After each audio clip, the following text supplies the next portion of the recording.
details of a new €480 million loan for the troubled agribusiness and retail concern Agrokor should become clear this coming week. There's still no information as to whether any Russian banks will participate in this new credit or whether the entire sum will be covered by the American fund Knighthead and the Croatian Zagrebačka Bank. Operational structuring will also begin, and this specifically means the closure of about 100 of the concern's 700 Konzum retail outlets. Most of the employees will reportedly be reassigned to other stores. However, the head of the Retail Workers Union noted that some will be laid off and that the proper severance packages for them must be secured in line with effective collective agreements. Two small political parties, the environmentally inclined Green List and the Independent Peasants of Croatia, issued a warning on Sunday that imports of agricultural and food products are growing at a drastic rate. They claim that in the first quarter of this year, such imports were worth €600 million more than in the same period last year, and that most of this consists of grains, live animals, and milk. They pointed out that Agrokor, an enterprise now under the state's control, is importing high quantities of apples and eggs, so they called on the government's restructuring trustee in that concern to release the relevant import data to the public. They also called on the agriculture minister to institute measures that will protect domestic farm production.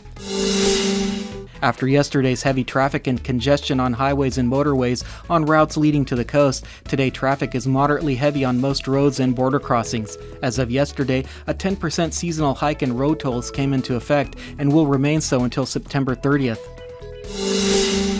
The grounds of the clinical hospital in the coastal city of Split are home to one of the most unique botanical gardens in Europe, as about 100 varieties of medicinal plants and herbs grow there.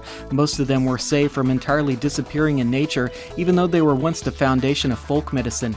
The garden is there thanks to the efforts of one of the hospital's physicians, as well as members of its medical staff and even patients, who all participate in tending it, and it also offers them an oasis of tranquility. On Saturday night, the town of Đurđevac held its 49th annual reenactment of a legendary battle against the Ottomans called the Picokijada. Picok is the local word for chicken, and according to legend, when they ran out of ammunition, the defenders of Đurđevac fired out chickens from their cannons, which finally warded off the invaders. The entire event and surrounding festivities are laced with a healthy dose of humor, and every year it is a major attraction for locals and tourists alike. In sports, the Canadian duo of Sarah Pavin and Melissa Humana Paredes won the women's side of the Porec Majors beach volleyball tournament on Saturday night, defeating the Czech team in the finals. The men's side of the tournament will wrap up today, with the matches aired on Croatian television's Channel 2.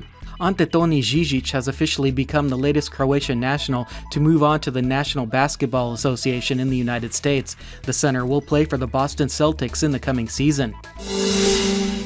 And finally, the weather forecast for the rest of the day. According to Croatia's National Weather Bureau, skies will be partly sunny. Some occasional clouds may bring a little rainfall and even thunder, mainly in the Dalmatian and Istrian interiors and the northern inland regions.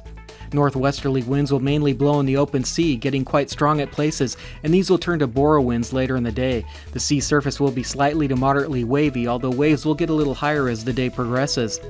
Today's high temperatures range from 25 to 30 degrees Celsius, getting a little lower in the western interior adjacent to the coast.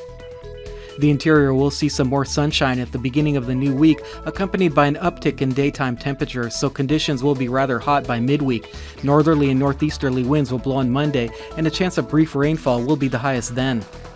Sunshine will also prevail on the coast in the coming days, and temperatures will run from very warm to hot.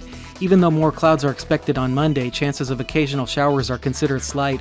Moderate to strong bora winds will blow, with gale force gusts at places, but these will be followed by westerly and northwesterly winds.